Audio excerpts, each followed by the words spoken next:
पूर्वांचल में quality education और excellent placement के लिए अनेकों राष्ट्रीय और अंतर्राष्ट्रीय पुरस्कारों से सम्मानित KIPM गीटा Gorakhpur. Admissions open for B.Tech, B.Pharma, M.Pharma, MBA and polytechnic. जब गोरखपुर में KIPM है तो कहीं और क्यों जाना। KIPM गीटा गोरखपुर। राष्ट्र की जो आप बात करें तो मेरा सवाल ये है कि जो मुस्लिम महिलाएं या पुरुष बुर्का पहन के जो महिलाएं मंदिर में जाती हैं, हालांकि मस्जिद में उनका जाना पूरी तरह से प्रतिबंधित होता है महिलाओं का, लेकिन फिर भी मंदिर में वो विचरण करते घूमते हुए मिल जाती हैं, तो क्या ये मतलब सही है या फिर इस पर प्रतिबंध होना चाहिए? इस पे मुस्लिम महिलाएं जो मंदिरों में जाती हैं, मर्यादा की सीमा में देवी देवता का शिखर का मंदिर का दर्शन करने में सब अधिकृत हैं। मर्यादा की सीमा में मैं भी भगवान का दर्शन करता हूँ। मंदिर की परिक्रमा तो सब कर ही सकते हैं। दक्षिण भारत में जाइए आप, वहाँ एक नियम है। मैं एक संकेत करना चाहता हूँ कि गुड कंडक्ट बैड कंडक्ट जैसे होता है, अपवित्र दशा में अगर कोई मंदिर आदि में प्रवेश करता है तो देवता का जो तेज है उस मूर्ति से तिरोहित हो जाता है।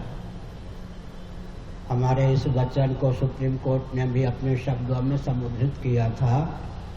हमने एक संकेत किया, व्यापक जो परमात्मा है उनको मांत्रिक तांत्रिक यांत्रिक विधा से अर्चा विग्रह में प्रकट किया जाता है। जैसे विद्युत प्रकट रहे, घातक न हो, इसके लिए सावधानी बरतने की आवश्यकता है। जल स्थल नभ में व्यापक बिजली को प्रकट करने की कोई विधा है, उसे सुरक्षित रखने की विधा है, उससे सुरक्षित होने की विधा है। इसी प्रकार व्यापक जो परमात्मा तत्व है उसको अर्चा विग्रह मूर्ति के माध्यम से मांत्रिक तांत्रिक यांत्रिक विधा से व्यक्त किया जाता है। व्यक्त रहे मूर्ति में भगवत तत्व देव तत्व। इसके लिए जो विधि और निषेध है उसका अनुपालन करना आवश्यक होता है। मैं एक संकेत करना चाहता हूँ, लौकिक फल आपको चाहिए तो लौकिक विधि निषेध का पालन करना होगा। पारलौकिक फल चाहिए तो पारलौकिक विधि निषेध का पालन करना होगा। वेदादि शास्त्र सम्मत फल की प्राप्ति के लिए वेदादि शास्त्रों ने जो विधि निषेध की संहिता बनाई है, विधि निषेध उद्भाषित किया है, उसका पालन करना अनिवार्य। अगर हम फल चाहते हैं तो फल को प्राप्त करने के लिए जो विधि निषेध है उनका अनुपालन करना आवश्यक है। हम कहीं यात्रा करना चाहते हैं तो शासन तंत्र के द्वारा यात्रा की जो मर्यादा निर्धारित की गई है उसका भी अनुपालन करना आवश्यक है। इस प्रकार से अगर शास्त्र सम्मत फल चाहिए तो शास्त्र सम्मत विधा का अनुपालन करना चाहिए। लोग ये भूल जाते हैं, ब्राह्मणों के लिए भी विधि निषेध है, सन्यासियों के लिए भी विधि निषेध है। सबसे ज़्यादा विधि निषेध तो हम शंकराचार्यों के लिए, ये बोलने वाले भूल करते हैं। स्त्रियों के लिए, शूद्रों के लिए वो नहीं बोल पाते हैं कि ब्राह्मणों के लिए विधि निषेध है, सन्यासियों के लिए विधि निषेध है। जो जितने ऊंचे पद पर होता है उसके लिए विधि निषेध सबसे ज़्यादा ऊंचा होता है, ये भी ध्यान रखना चाहिए।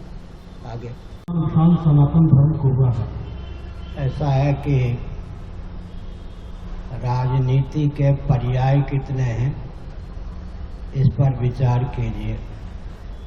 महाभारत, मत्स्य पुराण, अग्नि पुराण आदि का अध्ययन कीजिए। राजनीति का दूसरा नाम है राजधर्म। नीति और धर्म पर्यायवाचक शब्द हैं, एक अर्थक हैं। राजनीति का नाम है क्षात्र धर्म, क्षत्रियों का धर्म। राजनीति का नाम है अर्थनीति, राजनीति का नाम है दंड नीति। महाभारत में राजधर्म, क्षात्र धर्म, अर्थनीति, दंड नीति राजनीति के पर्याय। राजनीति अपने आप में राजधर्म का ही नाम है। जो क्षत्रिय होते थे वे अपने धर्म का परिपालन करते थे, उसी का नाम राजनीति, उसी का नाम राजधर्म। विभाजन के बाद का भारत है। अब राजनेता और राजनीतिक दल के व्यक्ति धर्म को समझते नहीं, नीति को समझते नहीं। मैं एक प्रश्न करता हूँ, उत्तर स्वयं दूंगा। अगर हमारा प्रवचन राजनेताओं ने नहीं सुना हो तो पहले वो राजनीति की परिभाषा करके बता दें। राजनेताओं की कमी नहीं है, लेकिन राजनीति की परिभाषा से भी वे परिचित नहीं हैं। जिन राजनेताओं को राजनीति की परिभाषा का भी ज्ञान नहीं है, उनसे हम आशा क्या रख सकते हैं कि वे देश को उत्कृष्ट बना सकेंगे। सुसंस्कृत, सुशिक्षित, सुरक्षित, संपन्न, सेवापरायण, स्वस्थ, सभ्यताप्रद व्यक्ति और समाज की संरचना वेदादि शास्त्र सम्मत राजनीति की परिभाषा है। संयुक्त राष्ट्र संघ भी इस पर ध्यान केंद्रित करे। फिर से सुनिए। सुसंस्कृत, सुशिक्षित, सुरक्षित, संपन्न, सेवापरायण, स्वस्थ, सभ्यताप्रद व्यक्ति और समाज की संरचना राजनीति की वेदादि शास्त्र सम्मत परिभाषा है। उन्माद का नाम, सत्ता लोलुपता का नाम, अदूरदर्शिता का नाम, फूट डालो राज्य करो की कूटनीति का नाम राजनीति नहीं। राजनीति का अर्थ होता है नीतियों में सर्वोत्कृष्ट। गीता में राजधर्म कहा गया। इसी प्रकार राजनीति का अर्थ होता है नीतियों में सर्वोत्कृष्ट, जिसके द्वारा व्यक्ति और समाज को सुबुद्ध, स्वावलंबी, सुसंस्कृत बनाया जा सके। लौकिक उत्कर्ष, पारलौकिक उत्कर्ष और परमात्मा की प्राप्ति का मार्ग भी प्रशस्त हो सके, उसी का नाम राजनीति है। उन्माद का नाम राजनीति नहीं, अदूरदर्शिता का नाम राजनीति नहीं, सत्ता लोलुपता का नाम राजनीति नहीं। कहना, सनातनी कहना खूब प्रचलन में है, लेकिन वास्तव में क्या कहें लोग? जो हिंदू है खुद को हिंदू कहे या सनातनी कहे? अब हिंदू कहने लगे हैं, पहले तो सनातनी ही कहते थे। आज समाजी भी स्वयं को हिंदू कहने से संकोच करते थे। सनातनी, वैदिक, आर्य, हिंदू। हम तो कहते सनातनी, वैदिक, आर्य, हिंदू। सनातनी 1, वैदिक 2, आर्य 3, हिंदू 4। चारों का प्रयोग कर सकते हैं, किसी एक का भी प्रयोग कर सकते हैं, 2 का कर सकते हैं, 3 का प्रयोग कर सकते हैं। सनातनी, वैदिक, आर्य, हिंदू। हिंद महासागर, हिंदकूट, ये सब प्राचीन शब्द हैं। हिंदी भी प्राचीन शब्द है। हिंदकूट जैसे चित्रकूट, ऐसे हिंदकूट। कूट माने पर्वत। हिंद महासागर, हिंदी, हिंदू, ये सब प्राचीन शब्द हैं। बृहस्पति, आगम, मेदिनी, तंत्र, कालिका, पुराण, ऋग्वेद, इन सब में हिंदू शब्द का प्रयोग हुआ है। प्राचीन शब्द है। प्रचलन की दृष्टि से भले ही आप इसको नवीन माने। बृहस्पति, आगम, मेदिनी, तंत्र, कालिका, पुराण, ऋग्वेद में भी हिंदू शब्द का प्रयोग है। हमारा एक ग्रंथ है, गर्व से कहें हम हिंदू हैं। पुराने शास्त्रों में कहाँ कहाँ हिंदू शब्द का प्रयोग हुआ है। कम से कम 2 शब्द से तो आप परिचित हैं, हिंदकूट, हिंद महासागर। तीसरा शब्द से भी आप परिचित हैं, हिंदी। इसी से हिंदू भी कहने में क्या आपत्ति? हिंदू, सुनिए, हिंदू शब्द 2 ढंग से बनता है।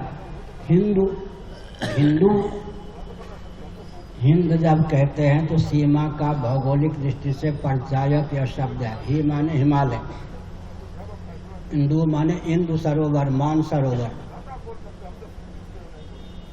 ये इंदु माने ये जो कन्याकुमारी, इंदु सरोवर जिसको कहते कन्याकुमारी। हिमालय से लेकर कन्याकुमारी तक का क्षेत्र हिंदुस्तान है। हिंदू कहने पर हिमालय और इंदु, कन्याकुमारी, इंदु सरोवर का ज्ञान होता है। हिंदू कहने पर हीनता, दीनता, दरिद्रता, अपकर्षता का जो अपनोदक हो, दूषक हो, उसका नाम हिंदू। हीन मनोवृत्ति का जो। अभी एक गिरी जी थे और उनका 100 मिला कमरे में, या बहुत सारे प्रयागराज में, और इस तरह के और सारे प्रयास सामने आते रहते हैं। इनके पीछे का मतलब दिशाहीनता कहीं भी हो उसका समर्थन हम नहीं करते। दिशाहीनता कहीं भी हो, मैं एक संकेत करता हूँ, पद सुलभ दायित्व का व्यक्ति निर्वाह नहीं करता है, पद का उपभोक्ता स्वयं को बना लेता है तो विसंगति होती है। सब पर यह नियम लागू। ब्राह्मण अपने दायित्व का पालन न करे और ब्राह्मणत्व का उपभोक्ता हो जाए तो पतन हो जाएगा। मीडिया कर्मी भी अपने दायित्व का निर्वाह न करके पद के उपभोक्ता बन जाए तो पतन होगा।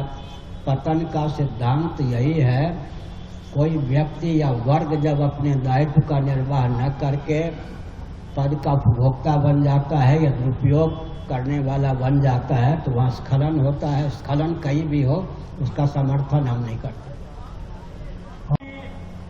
आप लोग ये मैं रामगोपाल द्विवेदी हूँ न्यूज 18 से। आप ये कह रहे हैं कि 3.5 सालों में भारत जो है वो हिंदू राष्ट्र बन जाएगा, ये किस आधार पे कह रहे हैं, जबकि देश जो है वो एक लोकतांत्रिक देश है। विभाजन के बाद का भारत मानवाधिकार की सीमा में हिंदू राष्ट्र के रूप में स्वयं को घोषित करने में अधिकृत है। घोषित न करना भारत का प्रमाद है, शासन तंत्र की दिशाहीनता है, राजनीतिक दलों की दिशाहीनता है। हमने कुछ सोच समझ कर ही कहा है, आप समीक्षा कीजिए, देखते रहिए, बन सके तो सहभागिता का परिचय दीजिए, क्योंकि प्रचार तंत्र आपके पास है। हमने जो कुछ कहा है बहुत सोच समझ कर कहा है, व्यूह रचना भी उसके अनुकूल ही हमारे पास है। आगे मैं रामगोपाल द्विवेदी हूँ न्यूज 18 से। आपकी तरफ से यह कहा जा रहा है कि 3.5 सालों में जो भारत है वो हिंदू राष्ट्र बन जाएगा, किस आधार पे, जबकि ये लोकतांत्रिक देश है और यहाँ पे मतदान सबका अधिकार है। देश का विभाजन हुआ,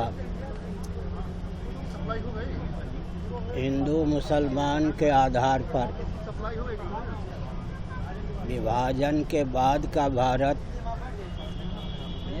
मानवाधिकार की सीमा में स्वयं को हिंदू राष्ट्र घोषित करने में अधिकृत है।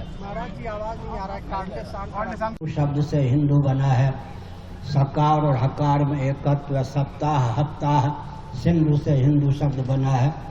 संस्कृत का भी शब्द है, अपभ्रंश भी माना जाता है।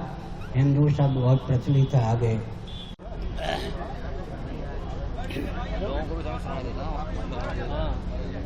सभी से आग्रह, कोई खड़ा नहीं रहे, जो साइड में है उन लोगों से भी निवेदन है